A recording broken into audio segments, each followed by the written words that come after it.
Dans cette vidéo, nous allons continuer notre construction et nous allons nous occuper de la partie droite de notre fenêtre. Je suis revenu dans le code HTML. Je vais effacer ici le texte que j'avais mis pour remplir la partie droite.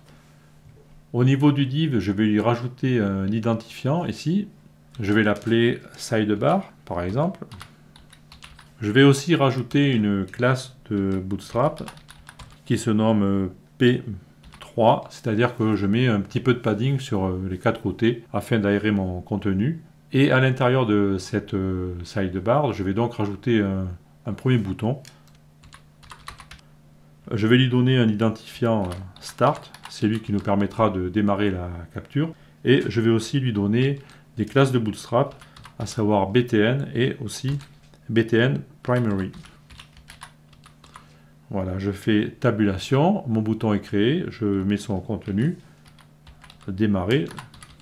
Et je vais aussi créer un autre bouton qui me permettra de recommencer une autre capture une fois que j'en aurai effectué une première. Je vais donc dupliquer ce bouton avec Shift, Alt, flèche vers le bas, ça va plus vite. Et je vais l'appeler Restart, il aura les mêmes caractéristiques. Et lui, je vais lui dire qu'il va s'appeler mesurer un autre angle, par exemple. J'enregistre, je reviens sur la page web, je vois mes deux boutons qui s'affichent. Alors bien sûr, au début, je veux qu'il n'y en ait qu'un seul qui s'affiche. Je vais donc retourner ici dans le code, et dans un premier temps, je vais masquer ce bouton Restart. Je reviens dans le fichier CSS, et je vais rajouter une directive CSS. Pour le bouton qui a la classe Restart, je vais lui dire display anon. J'enregistre et je vérifie qu'il ne s'affiche pas. Au départ, il s'affiche parce que c'est un identifiant. Donc là, je dois mettre un dièse et non pas un point. Voilà, comme ceci. Voilà, j'ai bien donc le premier bouton qui s'affiche. Nous constatons aussi que maintenant, la colonne sidebar ici ne prend plus toute la largeur qu'elle pourrait prendre. Nous le voyons aussi avec le pointillé, simplement parce que nous sommes dans un contexte flex ici.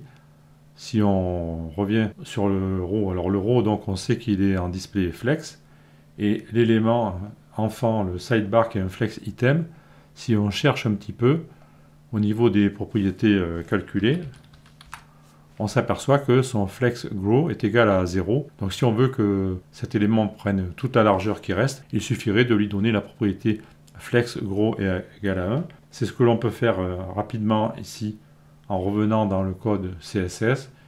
Et je vais donc au niveau de la sidebar, ici lui donner la propriété flex grow égale à 1, c'est-à-dire tu peux t'étendre comme tu veux. Je vais aussi lui donner une petite couleur de fond, tant qu'on y est. Donner un petit bleu ciel comme ça. Et je vais aussi supprimer l'outline, maintenant qu'on a compris, donc j'efface cette règle, j'enregistre, je reviens, et maintenant on voit que notre élément prend toute la largeur. Et si jamais ce petit décrochage ici vous gêne, on peut toujours revenir dans le code CSS. Et donc je vais appliquer au niveau du canvas qui a l'identifiant mon canvas, la propriété display égale bloc. Donc j'ai introduit une règle ici. Mon canvas, c'est bien mon canvas que je l'ai appelé, c'est pas... Oui, c'est ça. Mon canvas, je vais donc lui dire display égale bloc. Voilà, comme ceci. Et là maintenant, nous avons un affichage parfait. Pour que notre bouton démarrer serve à quelque chose, nous allons devoir lui rajouter des écouteurs d'événements. Je reviens donc dans le code ici, au niveau du fichier JavaScript. Dans un premier temps, je vais définir ici des variables pour définir mes boutons. Je me mets donc à la suite ici des deux premières variables que j'ai définies et je vais coller deux lignes que j'ai préparées. Donc je définis une constante btn start qui représente le bouton qui a l'identifiant start, et j'en profite aussi puisque je sais que j'en aurai besoin tout à l'heure. Je vais définir le bouton restart avec la constante btn restart qui définit le bouton qui a l'identifiant restart. Maintenant que j'ai fait ça, je peux utiliser ces deux boutons avec leurs identifiants à l'intérieur de JavaScript. Je me positionne à la fin du fichier. J'en profite aussi pour aligner ces deux signes égales. Comme ça sera plus joli. Je vais donc ici et je vais créer le premier écouteur d'événements pour le bouton Start. Je tape btn Start. Ensuite Add Event Listener. C'est une fonction. À cette fonction, je vais passer un événement. Je veux donc écouter l'événement clic. Et lorsque cet événement clic va survenir, je vais exécuter une fonction. Donc je tape fonction ici, comme ceci. Cette fonction recevra un événement. Donc je tape E ici.